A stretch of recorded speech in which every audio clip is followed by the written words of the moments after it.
Hi everybody, this is Kat from Fowl Fortress Farm. Yesterday we harvested our meat chickens, and of course, for us, I saved the hearts. We really love them. I call them chicken steak bombs. So I'm going to show you how I cook the hearts. First though, you have to prepare them. We have 2 hearts here, and basically it's very simple. All I do is I cut off the very top of the heart. Sometimes you'll see the aorta, you can't really see it on this one, and basically I'm just cutting that off. And there's the pericardial sac. If it's present, you'll want to take that away as well. Then, although this is a smallish heart, there's a little piece of blood there, that's all right.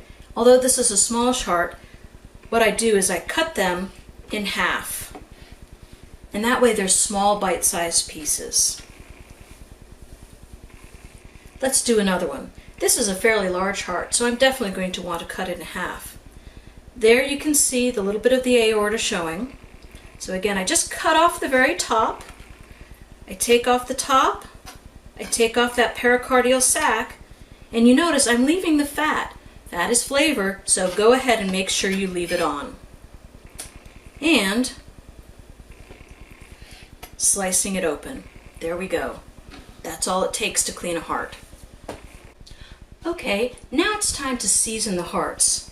Basically, all I use is salt, pepper, and a little bit of garlic powder. Sometimes, if you want, just before I fry them up, I'll add a little bit dusting of flour, and that adds a little bit of crispness sometimes, but I find you don't really need it. So again, just some salt, and this is probably about 2 pounds worth of cleaned hearts. A little bit of pepper, and then garlic powder. And then I mix it up. All right. I may or may not add a little bit more because I like these pretty flavorful.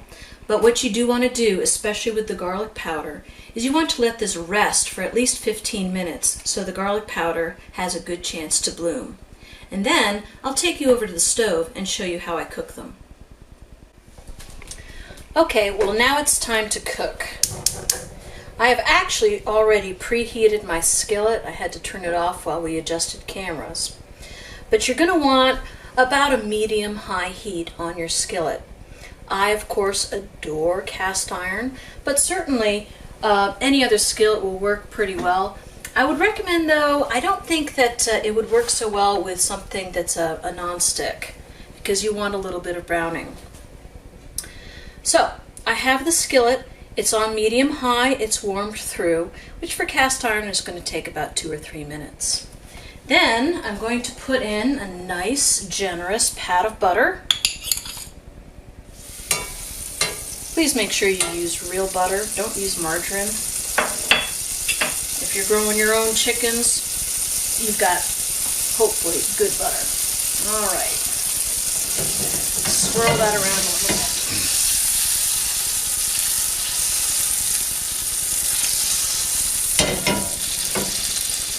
Now, when you put the hearts in, don't just dump them in. You're going to want to make sure that they have plenty of room because, of course, if they're all just in a lump, they're going to steam instead of fry or saute. And come on, baby. Let's get around here. All right, there we go. So, and yes, I did add more salt, pepper, and garlic powder because I like flavorful. So.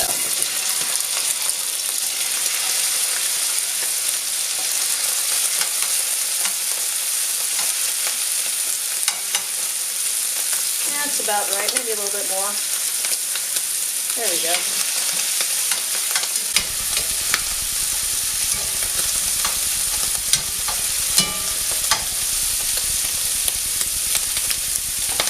Now, when you do hearts like this, you want to make sure that you don't overcook them because that'll make them tough. If you were doing something like a stew or something like that, You could probably cook low and slow for a long time and make them very tender.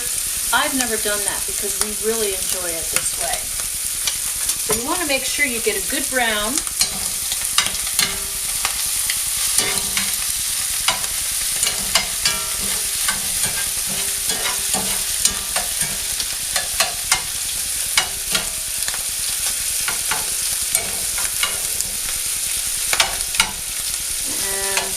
Make sure you get brown on both sides as much as possible.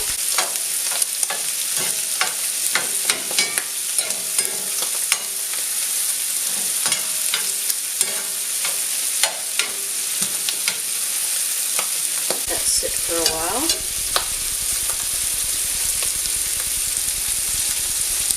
smells really good.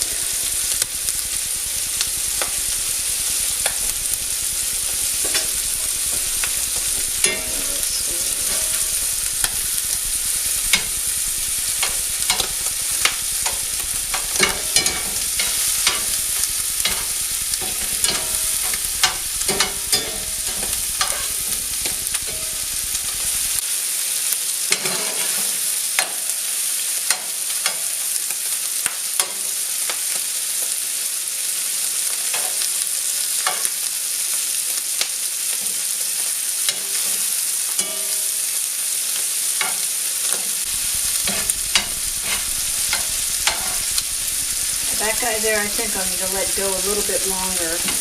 But the rest of this is just about ready to pull out.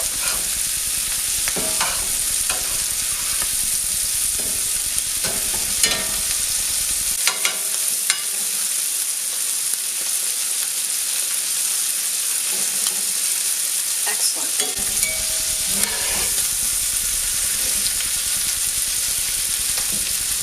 Drain them on some paper towels.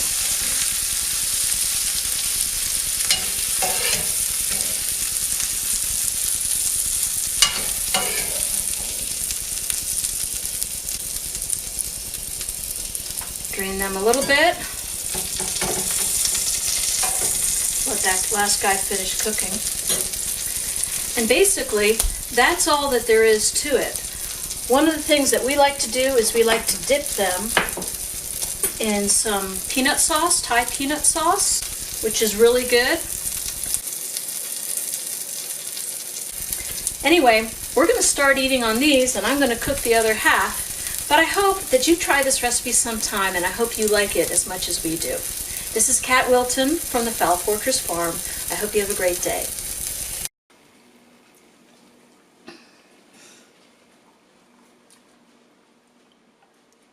You do realize I'm filming, right? No, you should. Actually, okay.